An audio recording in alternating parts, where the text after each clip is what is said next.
Okay, I'm just going to do a quick video to refresh your memory on the paradigms of first declension nouns. Just a reminder, first declension nouns are feminine nouns that end with an eta or an alpha in their nominative singular form, their dictionary form. So let me grab my marker, and what we're going to first do is we're going to walk through the eta paradigm. So what I'm going to do here is I'm going to go nominative, genitive, dative, and accusative. So I'm just going to do the singular forms right now, okay? So let's do phone. So phone,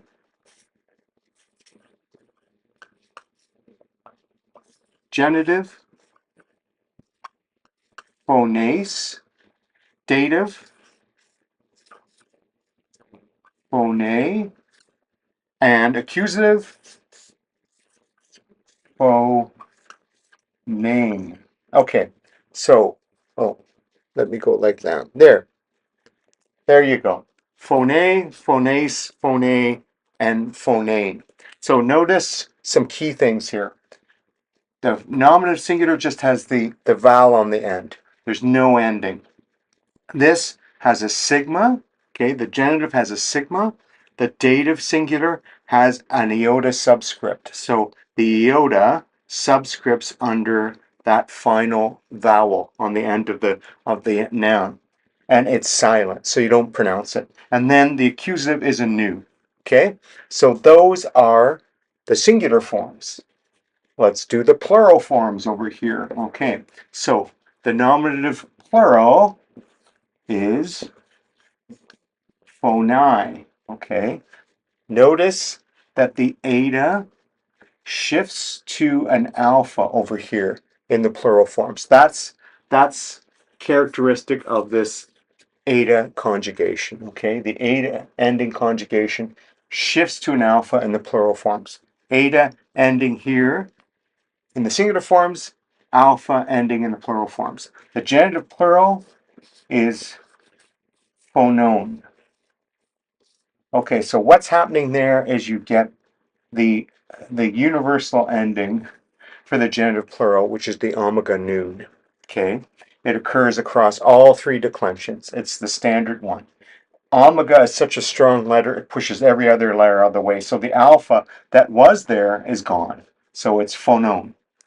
What's the dative? It's pho nice. Okay, pho nice. Alpha and the iota sigma is the ending. Okay, and finally the accusative is pho nas. Okay, so that's the eta conjugation, singular and plural forms. Remember, the eta shifts to an alpha here, and the endings here are simply an alpha, an iota on the end, own, an alpha sigma, and a sigma. Okay? Phone, phones, phone, phonane, phonai, phonon, phonice, and phonas. That is the eta conjugation.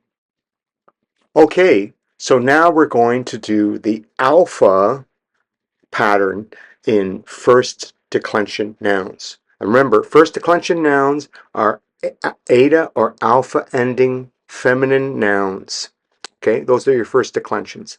So I did a previous video on phone, an eta ending. Now I'm going to do cardia, heart, as an alpha ending. Okay, so what I'm going to do is I'm going to go nominative, genitive, dative, and accusative.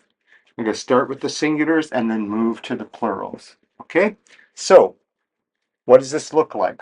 It's cardia, okay, just the alpha. Cardias, okay, cardia,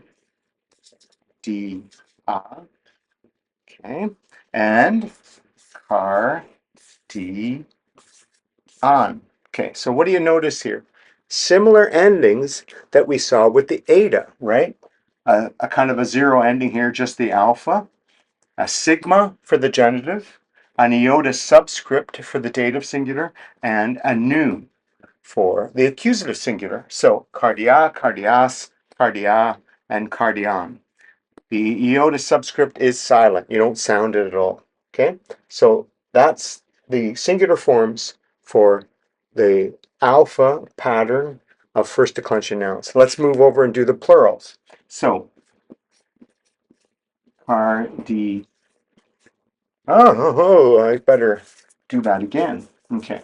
So the plural forms. Cardi, the genitive plural, cardi, own. Okay, that's not surprising, is it? The dative plural is car, ice. Okay, and finally, the accusative plural is car, us. Okay, so what we saw with the eta pattern is the same with the alpha pattern. An iota on the end of the nominative plural, an own on the end of the genitive plural, an iota sigma on the end of the dative plural, and just a sigma on the end of the accusative plural. Now, you might wonder right away, these two endings are the same. The genitive singular and the accusative plural have the same ending, the same pattern. Alpha sigma on the end, alpha sigma on the end. How would we tell the difference between a genitive singular and an accusative plural? The easy answer is context, right? Genitive singulars or genitives in general function in a very particular way within sentences and clauses. You would not get it mixed up with an accusative. Again, accusatives tend to be the direct objects of the verbs. The genitives, though, the tendency is for them to be linked to verbs.